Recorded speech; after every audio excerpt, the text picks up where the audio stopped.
welcome to another episode of Spilling the Beans with the Insiders. My name is Erin, and today we have the privilege of speaking with two outstanding patient advocates on the topic of women's health. So we'd like to welcome Tina and Basmah to the call. Tina, maybe you could start off by please just taking a moment to introduce yourself. Everyone, my name is Tina Aswani-Omprakash. You may know me as Own Your Crohn's. I'm actually from New York City in the state of New York, and I've been living with Crohn's disease for over 18 years.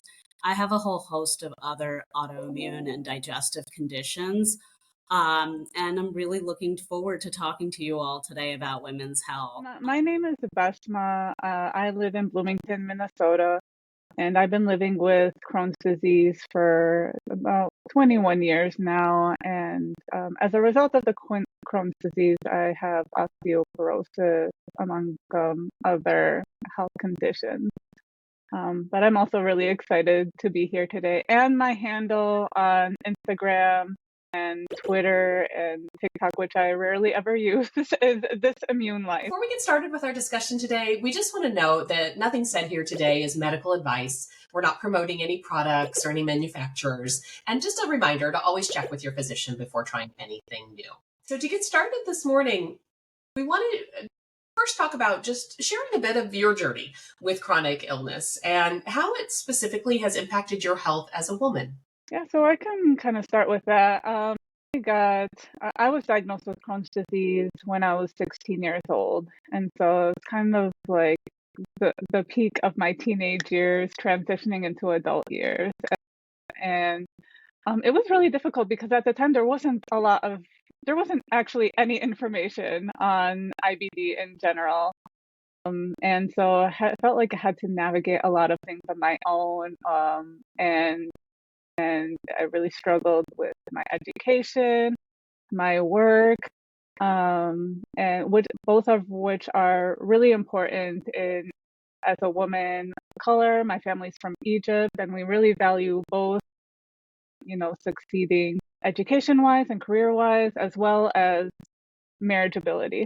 And so, I felt like I really struggled in all areas of that, and believing that I was actually fired from a job due to my health conditions after being hospitalized and still struggling to find a spouse and feeling like I could be able to settle down and have a family.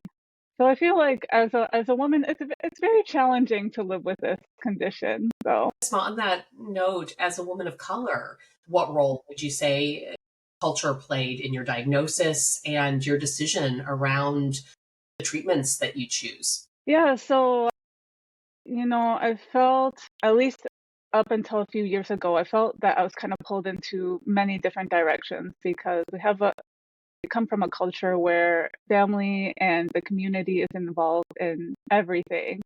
And at the same time, having a parent of immigrants, my parents migrated here, back in the 70s.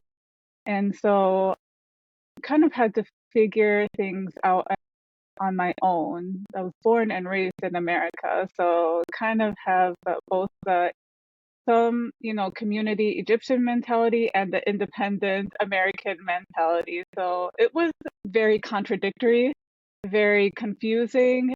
And while I wanted the help, appreciated some of the help from my community who would say like, oh, this medication might be good for you, or, eat A, B, and C, and you'll be just fine. And then thinking, okay, no, I want to eat other things on my own. Or, getting the whole it's all in your head kind of thing. It's like, well, if it's all in my head, then maybe I'm just in denial about the whole illness. And as a result, I started taking my medication on multiple occasions. And it affected my overall well-being. So it did feel very tough to live with. And up until a few years ago, I became an adult and started taking my health seriously, figured out what I can eat, what lifestyles work for me, exercise regime, medication regime. It felt like it's become a little bit easier to blend those things two together. I do seek my family out for support when I'm not feeling well, but I'm also am capable of making my own decisions. So yeah, I hope that makes sense. Absolutely. Thank you. Tina, how about for you? Can you tell us a little bit about your journey with chronic illness and, again, specifically how it has impacted your health as a woman? Thanks, Erin. And thanks, Basma, for sharing. I know a lot of this is not that easy to share publicly, so thanks for doing that. And on my end, I think my journey has been so long and windy. Oftentimes, I don't know where to begin. It's really affected every aspect of my womanhood. But I do want to share one specific point in my journey that really affected my women's health. With Crohn's disease, there can be a complication known as a fistula, and that's a severe complication. It's a tunnel that can form from your intestines out onto your skin or into another organ. And this is really often very hard for me to talk about and sometimes re-traumatizing, but it's really important as women for us to be able to voice these kinds of concerns. I had several perianal, so out onto my skin, um, fistulae, and I had several rectovaginal fistulae. And this is a very, very harrowing complication. And I think it really affected my womanhood in so many ways because I was only 28 at the time and I'd just recently been married. I felt like it violated my entire identity as a woman. I felt like it had taken from me like everything. Like already Crohn's had taken so much from me. I had so many surgeries. I had an ostomy bag and all this going on. And I'm like, God, what more? What more do you need to give me? Like, haven't I had enough? And I think it's often a complication that's not talked about enough. So I wanted to bring more awareness to it by saying, to other women out there, it's okay. You can talk about this. It's okay. You can feel safe to say that this is really hard and that I need help. I need to get through this and I need to figure out a solution to get my life back. Thank you for sharing that with us, Tina. Taking that a step further and even thinking culturally, so beyond the impact and the journey on you as a woman of color, what role would you say culture has played in your diagnosis and the decision making around treatment? That's a great question. And I have similar experiences to Basma when it comes to culture. Both of us are from different countries. She's from Egypt.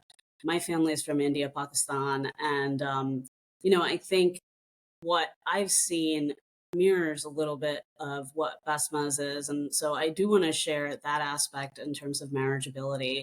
It was really hard for me to get married to, and I'm married to today. And he was my boyfriend at the time, but he was discouraged from marrying me. I was no longer trophy or prize, so to speak, to bring home. And oftentimes in our communities, there is a culture of arranged marriage where parents often get involved or introduce prospective partners.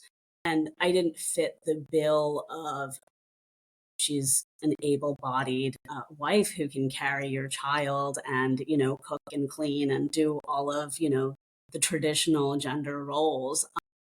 And this is common across the world. I think in Asian, Middle Eastern, North African cultures, it's very similar, and that's 60% of the world's population. So it's very, very challenging as women to have these kinds of health conditions as a young person. It affects marriageability, like Basma was saying. Also, something else that it affected for me culturally was a lot of these conditions are associated with diet and nutrition, associated with, hey, why don't you try complementary and alternative medicine? So, things like Ayurveda or things like homeopathy or change your diet, stop taking so much stress. There's also this component of karma, Erin, that comes up from a religious and spiritual perspective is, hey, did you do something in a previous lifetime or earlier in your life to have deserved this? And it just kind of exacerbates the guilt and shame and blame that a patient has to take on. And I feel like we as women already take a lot on in terms of guilt and shame and blame, and that just adds to it. So I think culturally it's multifaceted, the effect, the impact. Flip on to the next part of our discussion, and we have some questions that have been posed from our insiders. And so I want to pose some of those to you and get your thoughts. So a comment and the question from one of our insiders is that I can list all the symptoms and be looked at as if I'm exaggerating. I feel until you have the illness, they wouldn't understand. Her point in the question that followed is, how do you make healthcare professionals understand the seriousness of your illness so that you can get the care that you need and not be looked upon as if you're exaggerating symptoms or overstating how you're feeling? Yeah, I'll say that I was kind of lucky with the healthcare that I've had since day one. That being said, I also downplayed my pain a lot up until a few years ago. So my views on this might be a little bit skewed. But I've heard so many stories similar to this one where doctors really underestimated what the patients were going through. So one thing I would recommend is to say, well, these were the things that I used to be able to do, but now because I'm so much in so much pain, I can't, go out as much as I want to. I can't travel. I can't take care of the family like I used to. Just try to get them to humanize yourself as much as possible. I really hate using that phrase, but that's the only way I could think of saying it is to say, like, this is how it's impacting my daily life. What needs to be done for you to understand me? What kind of test do I need to take? I also suggest if they're refusing any treatment, make sure that you tell them, like, okay, then I want this in my chart that you're refusing this kind of treatment for me, just to say that this is something that you requested and you're not getting the care that you need. And hopefully you could, if you're able to, find another doctor who will take you more seriously and see what could be done. So, yeah. How important have you found those comparisons, the comparison to what you used to be able to do to what you can do now, or how you used to feel to how you feel now? How critical do you feel like that is to the conversation? It is such a huge difference. I would say when I first started out, like I said, I didn't have a lot of information, so I had to figure things out on my own.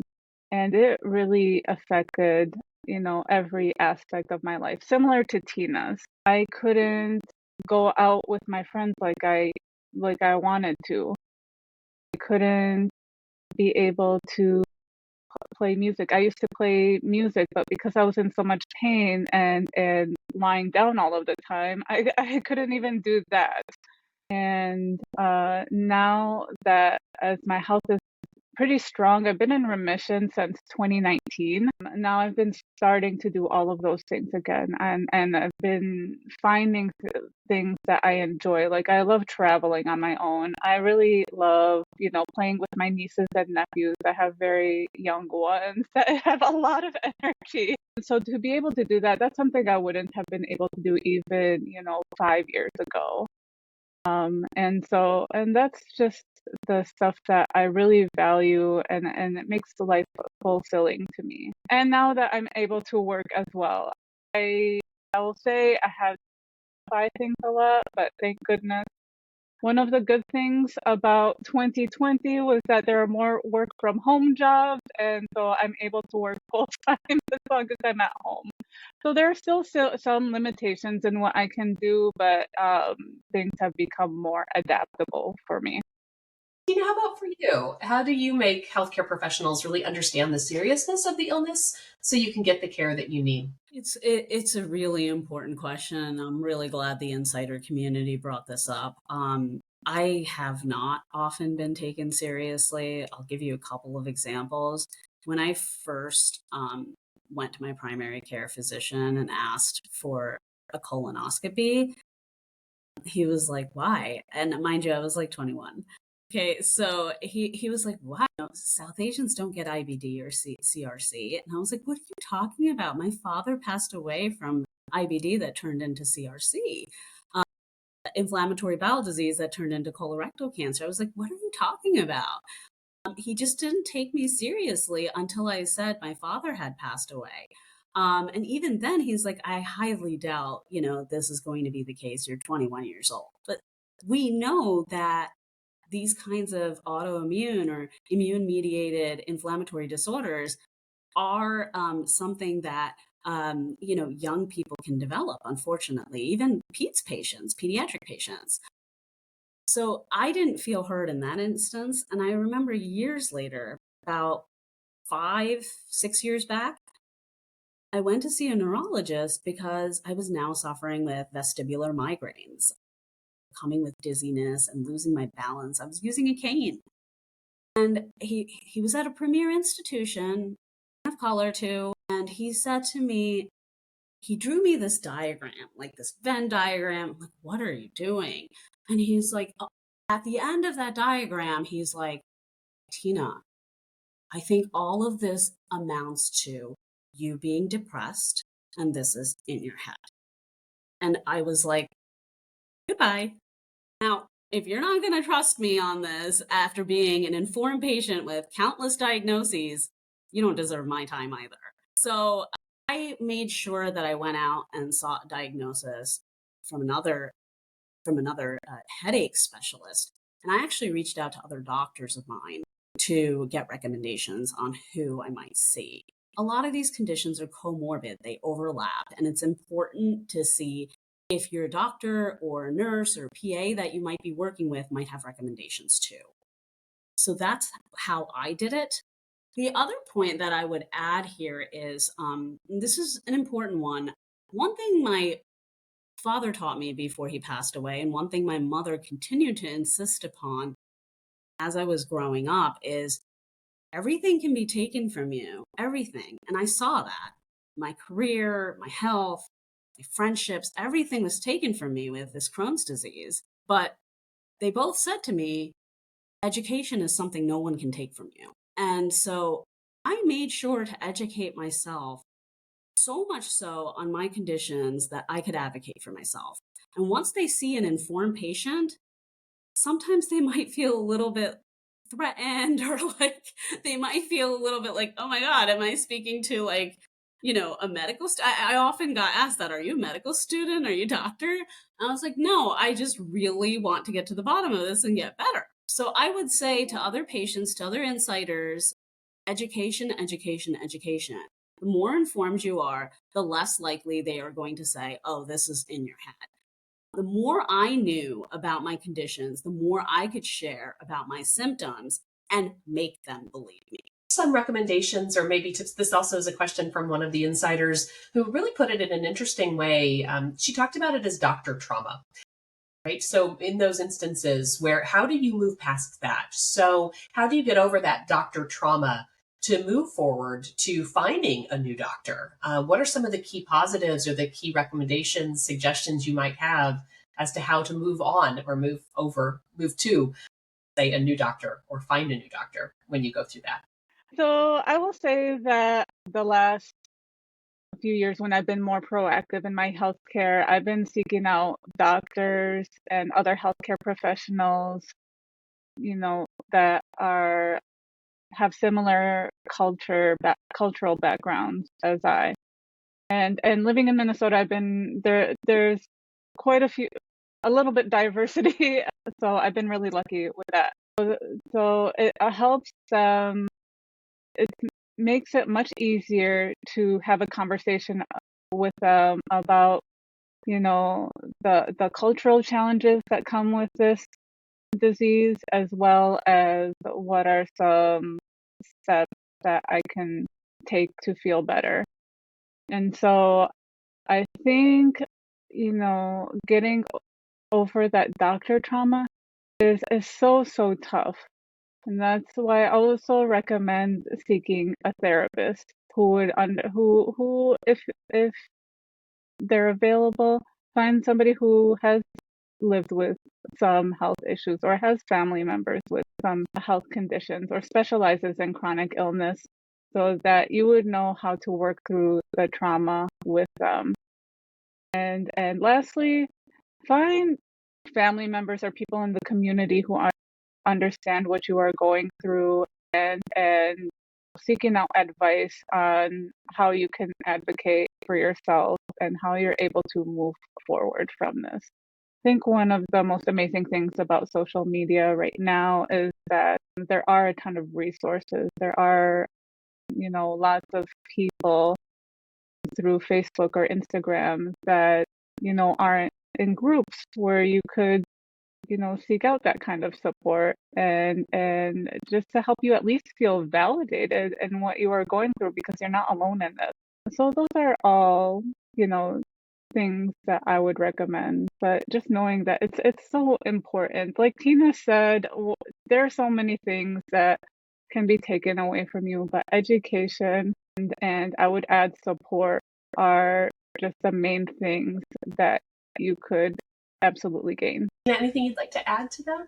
Yeah, no, these are great points that you made, Basma. And this is a wonderful question from an insider about, the doctor trauma. I couldn't have put it better. There is real doctor trauma. I know I described some of it that I faced in feeling not heard. I think one of the things that, I recommended earlier was talking to your doctors and seeing if they have recommendations, especially a doctor that you may have had a relationship with for a long time and they get you, they get your personality and what kind of physician you might prefer. So that's one way of going about it. I think some other ways of going about it, and Basma has started to talk about this too, is through support groups. Basma and I are part of a nonprofit that I co-founded called South Asian IBD Alliance, and we often recommend patients join our support group and ask whatever questions they have about the disease, learn about it. But oftentimes patients come to us asking, hey, have you heard good things about this doctor? Who do you recommend in this location? Or do you think I should get a second or third opinion based on how complex my disease is getting? Things like that, that we're often guiding on, especially like supporting on. From peers in your community who can support you, you can get some of that advice, like who might be good for a particular surgery or a particular condition, things like that. The other thing I agree with Basma is sometimes it helps to see somebody your cultural background or maybe even a female. We're talking about women's health here. A lot of times I've had to change my care. I hate to say this, from a man to a woman to make sure that I get the empathy and compassion that I deserve. So I think that's important. I do also read reviews on different platforms to see if this doctor might be a good fit for my needs. Question that one of the insiders posed, and this has to do with chronic pain.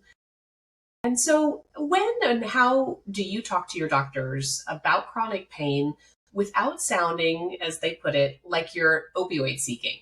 Any best practices or any recommendations on how to talk about pain in a way that is perceived as not seeking drugs or seeking opioids? Would you like to start us off? Yeah, I'll start. No problem. So, this is a complex conversation, the chronic pain opioid conversation. We know there's an opioid epidemic in this country and across the world, unfortunately.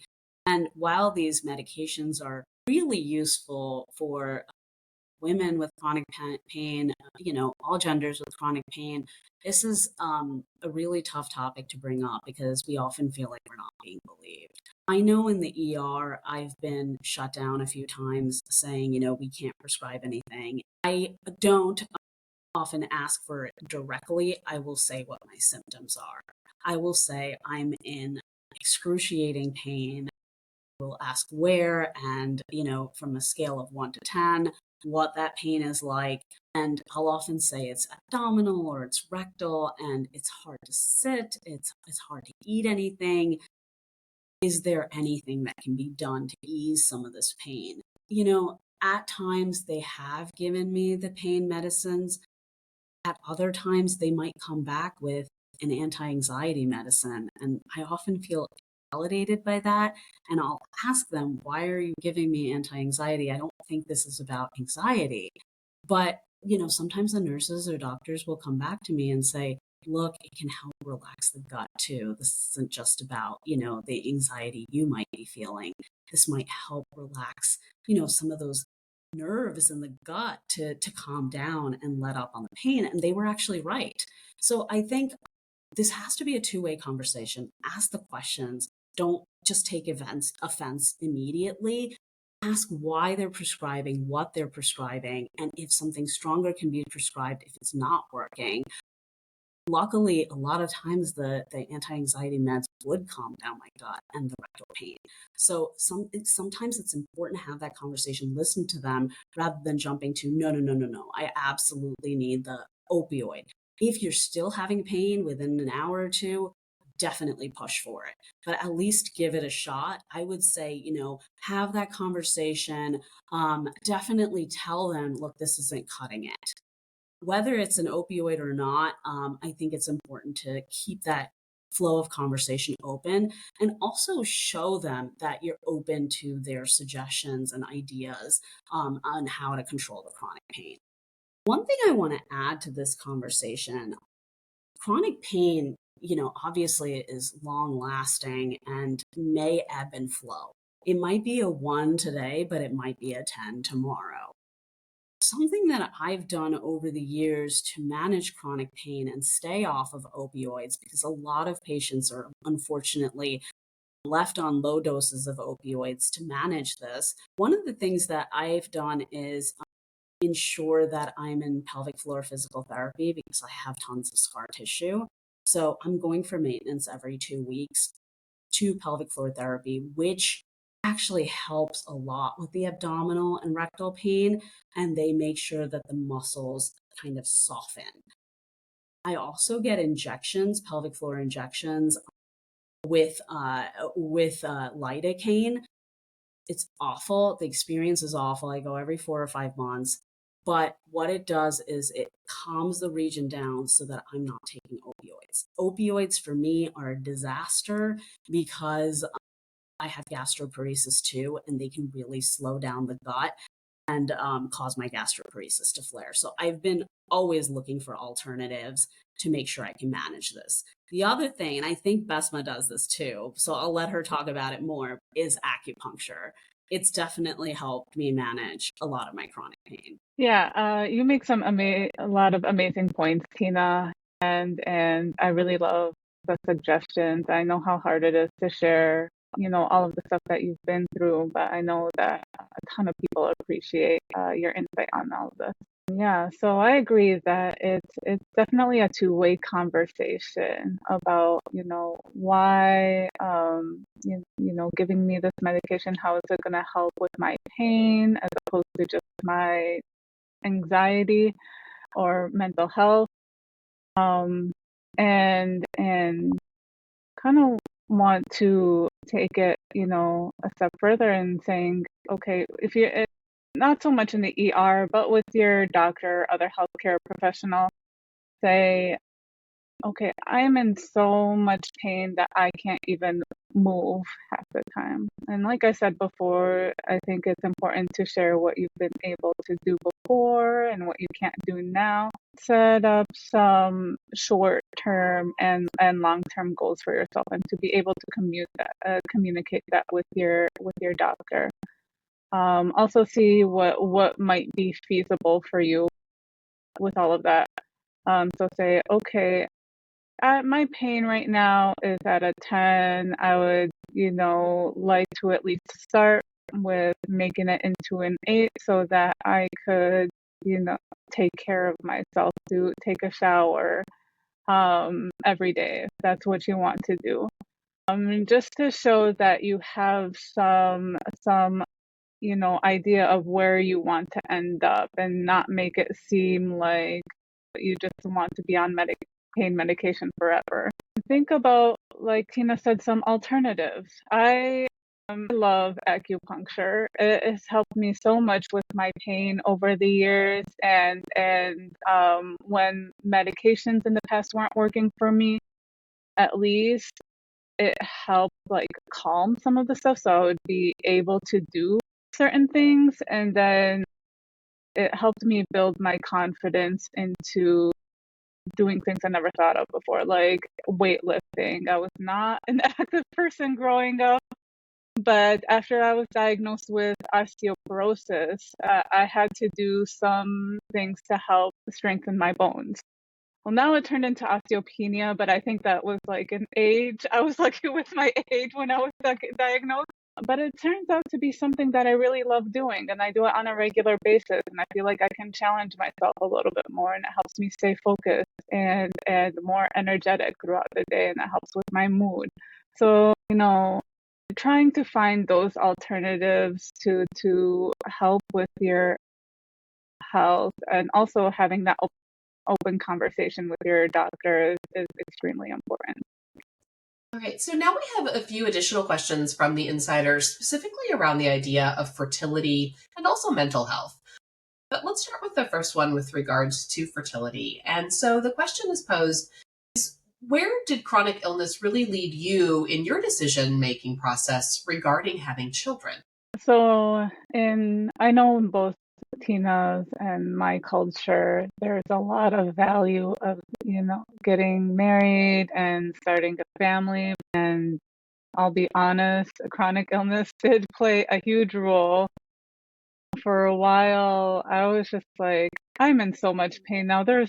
And can barely take care of myself. How am I going to take care of, little child? And that made it, more difficult to find a spouse who's willing to not have any children.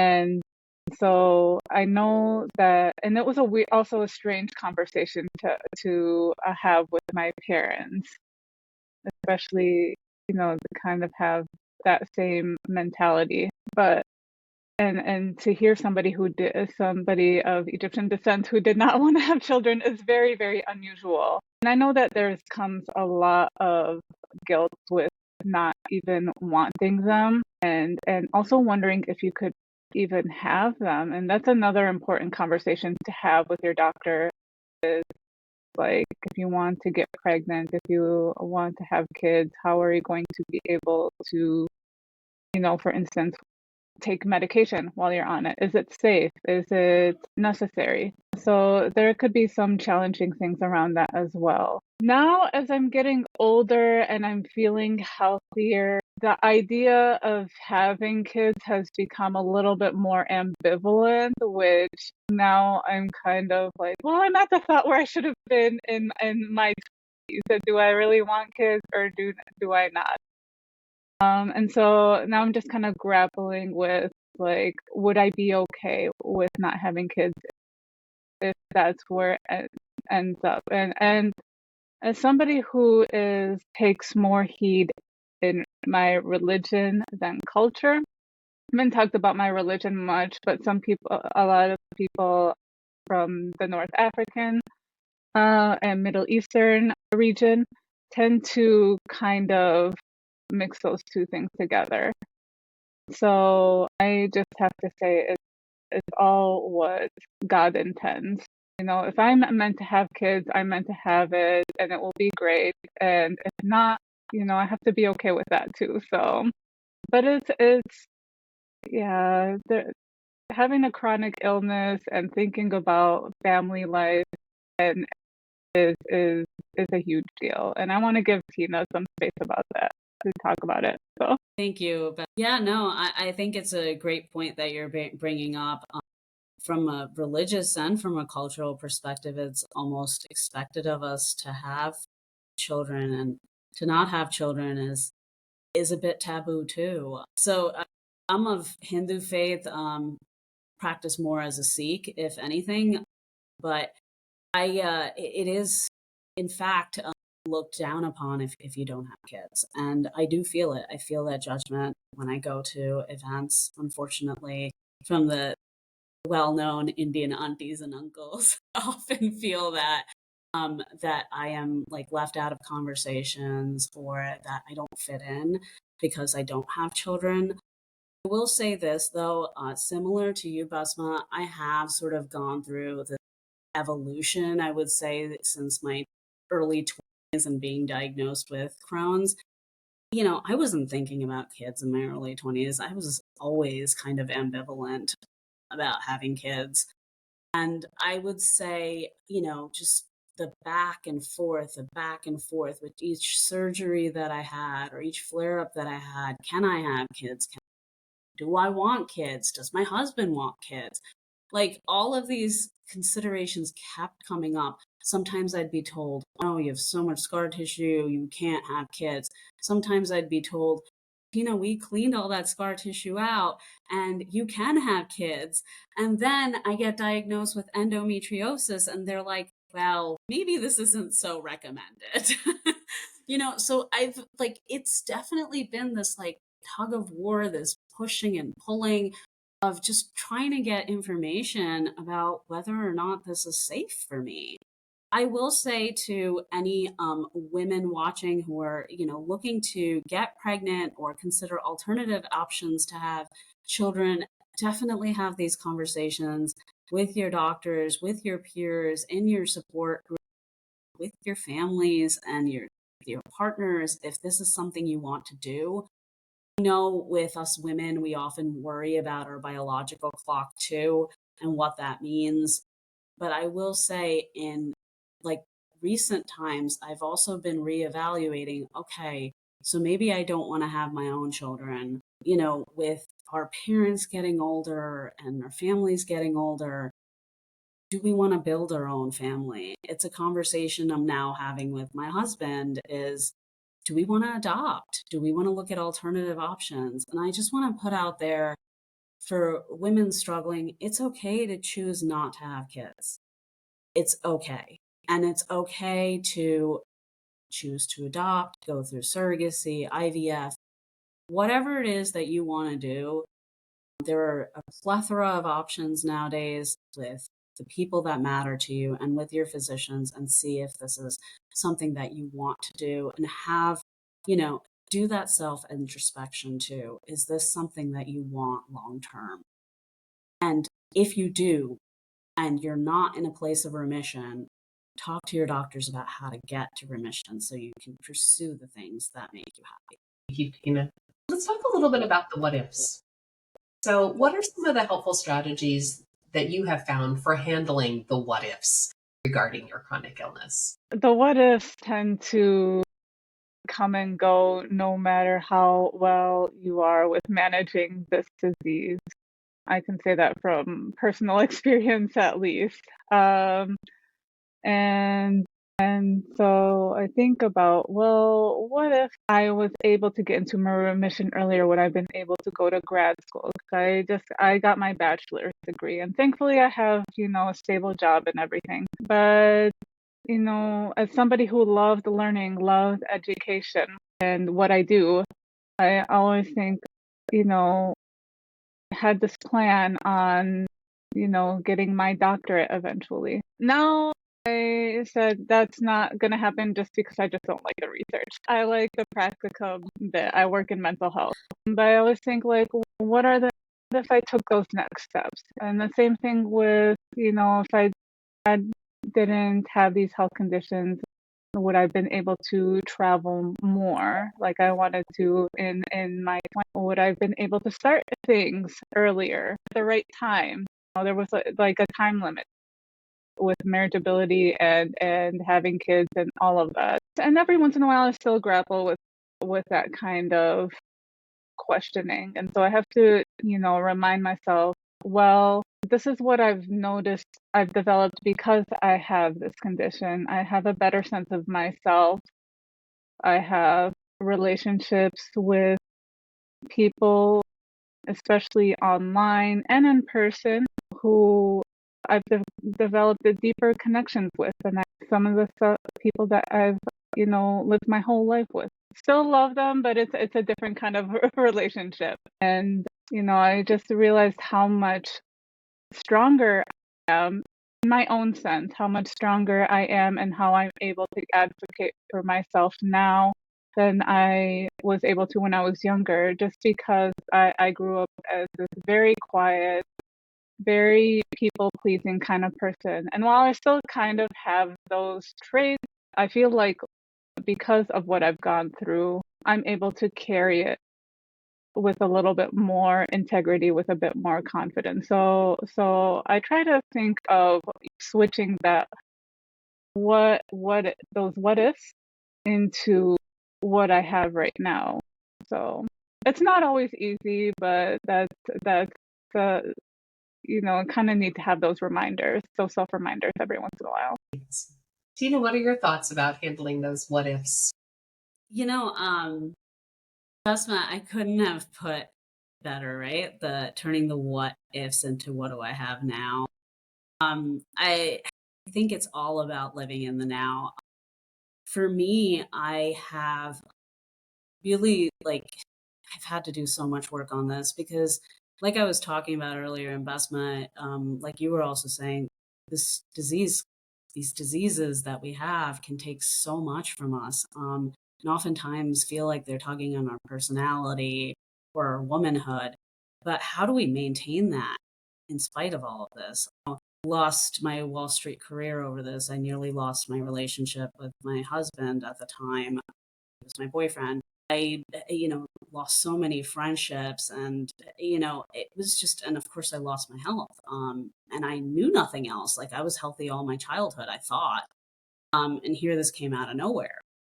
So it really is very anxiety producing to be like, what if I have a flare up tomorrow? What if, I can't go to result in surgery? So, I do want to share a story about that. And this is, from a cultural standpoint, was really, really tough for me. Uh, Early on, like 2 years into my diagnosis, I had a pretty severe flare and I wasn't coming out of it. And I was on steroids, and my doctor recommended a biologic, and I was 24. And my family, my elders, my mom, everyone was like, oh God, there's risks of lymphoma, and you're going to be on this biologic for the rest of your life, this infusion drug. That's for cancer patients. Like, clean up your diet, clean up your lifestyle. You don't need to be on this.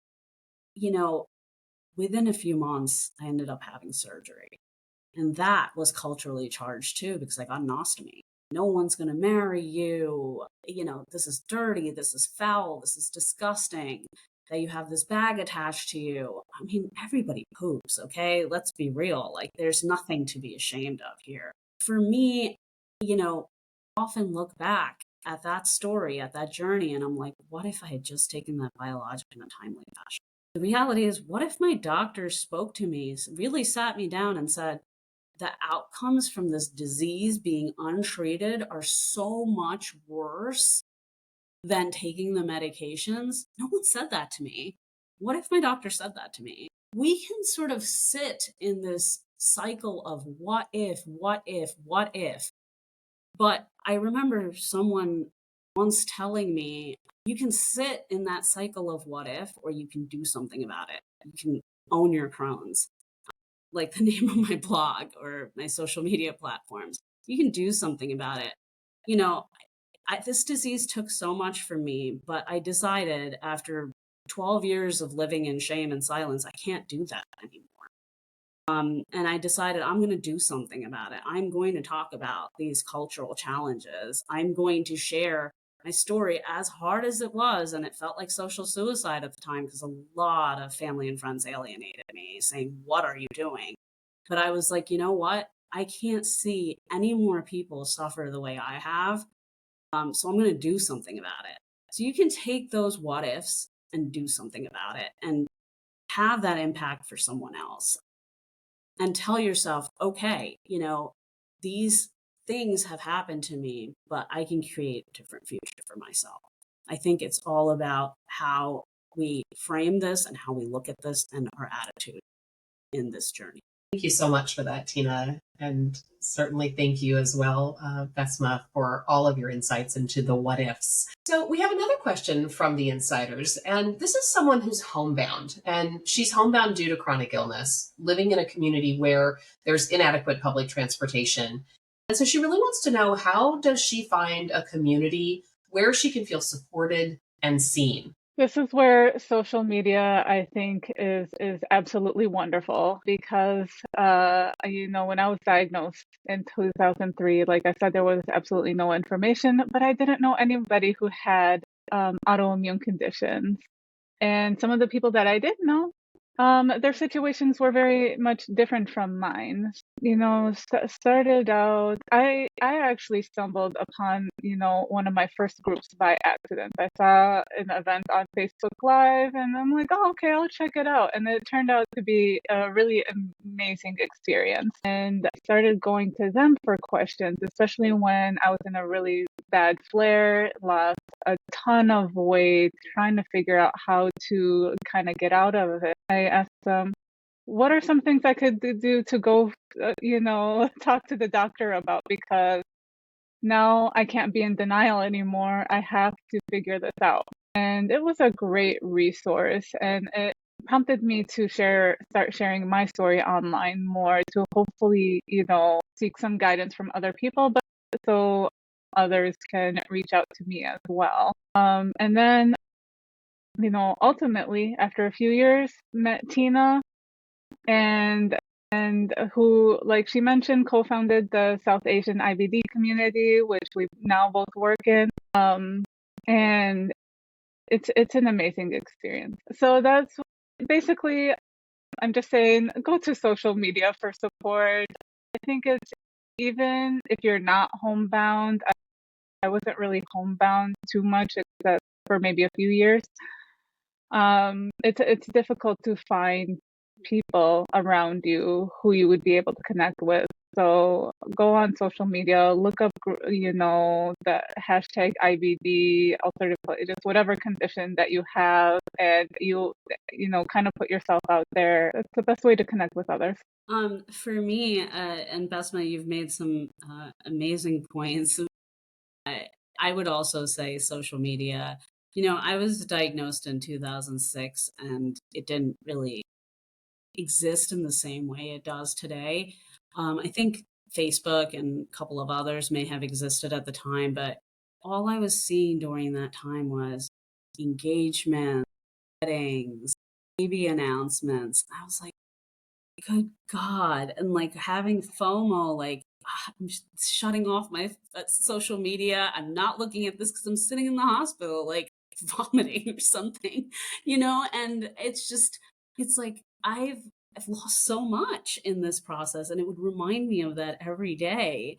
And then I think it was 2014, I decided to join Twitter, and I saw like a couple of patients talking about their disease on Twitter, and I was like, wait a second, this is just fantastic. And I remember chatting with my husband about it, and I was like, I want to do this. I've read so much, I've learned so much about this condition. I can help people. And it took me 4 years. Like I used to write anonymously for like the Mighty and stuff, but I started to I started to volunteer with the Crohn's and Colitis Foundation, running support groups, women's support group, co-ed, teen, caregiver, you name it. I was involved and in New York City, and they nominated me to be their honored hero at their walk, which had like 700 people.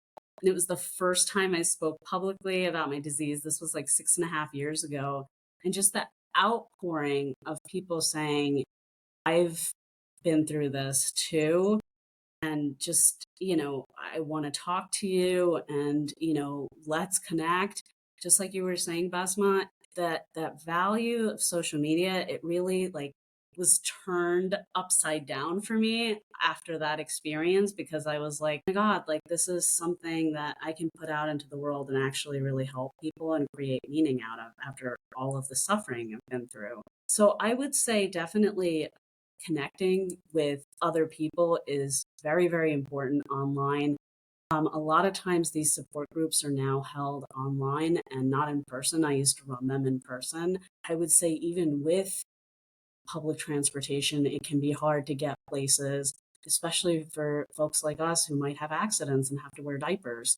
It's hard enough to drive. It's hard to take public trans too. And, I think that recognizing that there's a whole community, a whole world online, even like, when Basma and I connected was online.